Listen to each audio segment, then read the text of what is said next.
Hey guys, and welcome to today's video. In today's video, I'm going to talk about online problems or online conditions that can block you from seeing results from the hair loss treatment and also not being able to stop the hair loss progression. And if you are new to the channel, remember to subscribe so you get notification about latest contents that I upload. And if you're new or a subscriber, welcome back. My name is Alex and I'm previously a hair loss sufferer who was able to regrow back my own hair. And I'm also a certificated recologist. So in today's video, I want to focus on online problems that can block you from seeing results from the treatment. And I have spoken about them several times before in different other videos, but I want to kind of add a couple new elements to the subject and also make you aware of a couple different possibilities that you may not be aware of from before. And for example, in my case, I often speak about the issues I had on my scalp when I had a scalp inflammation, the scalp dermatitis, high fungal activity, on how it did affect and made my hair loss so much worse, right? And what happened is that kind of luckily for me, it all did happen after I had my first initial results from Finasteride. So I was actually able to see that treatment could work. But then I got all those problems, and of course I did lose my gains and I had a massive shed because of those online problems with my scalp.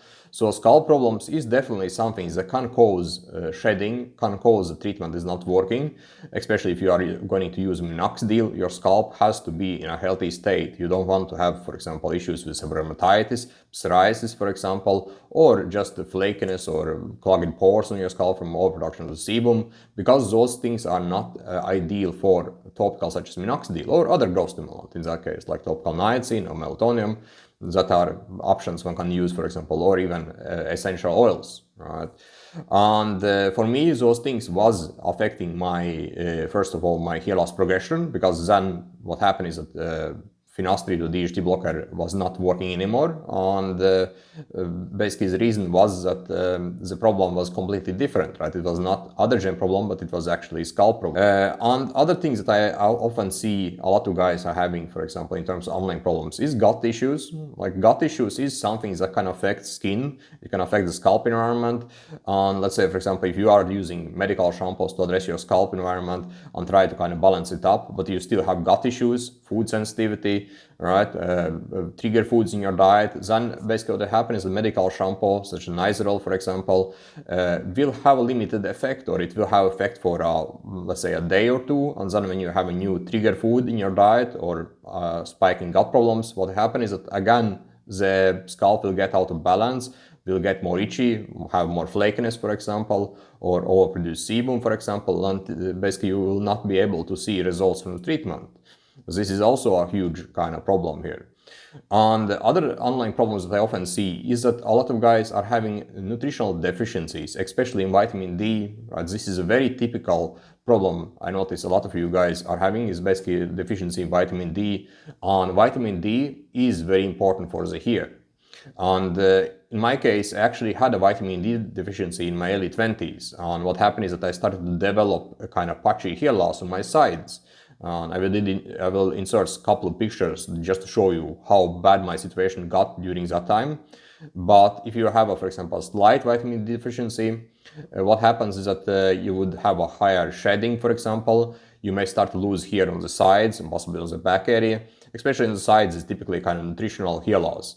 And it will just give you general kind of more thinning all over the scalp. And vitamin D deficiency is something that can affect the effectiveness of the treatment, right? Because again, it is completely different kind of problem. If one is, for example, let's say, having vitamin D deficiency, but is keep addressing his hair loss with anti-androgens, taking Finasteride, for example, or applying like anti-androgens topical on the scalp, or applying growth stimulants, just Minoxidil, it still will be very hard to see results from the treatment if there is underlying problem with vitamin D deficiency. Because again, Finasteride is not addressing vitamin D deficiency, it's a completely different issue.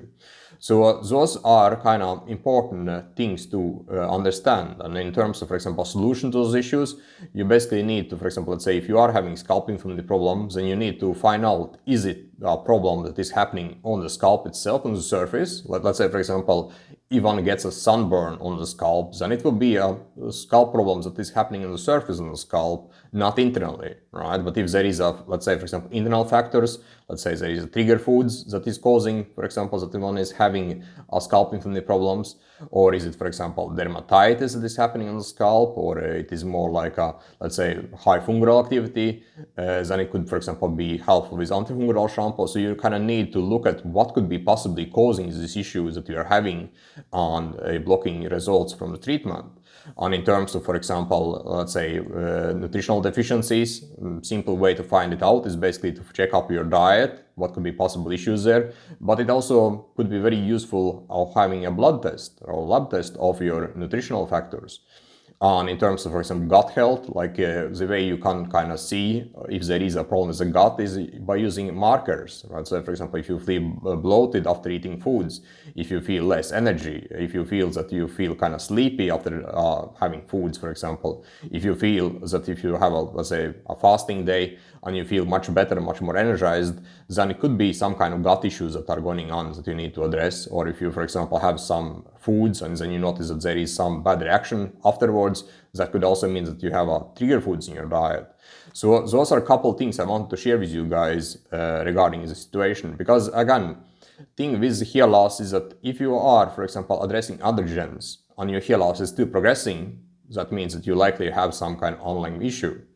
Let's, for example, use my example. What happened is that when I first started with Finasteride, I was able to get great results with it because I had just androgen problem back then, right? But then when I got my scalp inflammatory problems, when I got my gut issues, for example, what happened is that Finasteride was not having any effect on me anymore, and I was losing ground even more compared to before in terms of rapid hair shedding and so on. So those underlying problems is something that can basically make treatment ineffective and basically cause that you will have a much more progression compared to actually if you. And for you guys who are struggling with those problems and you haven't been able to solve it yourself, or you want to have help and guidance from me, you can schedule a call below this video. There is a link for it. Let's talk and see basically what is holding you back, what you can do right now to solve those issues once and for all and actually get results from the hair loss treatment. Thanks for watching this video, guys, and see you next time. Cheers.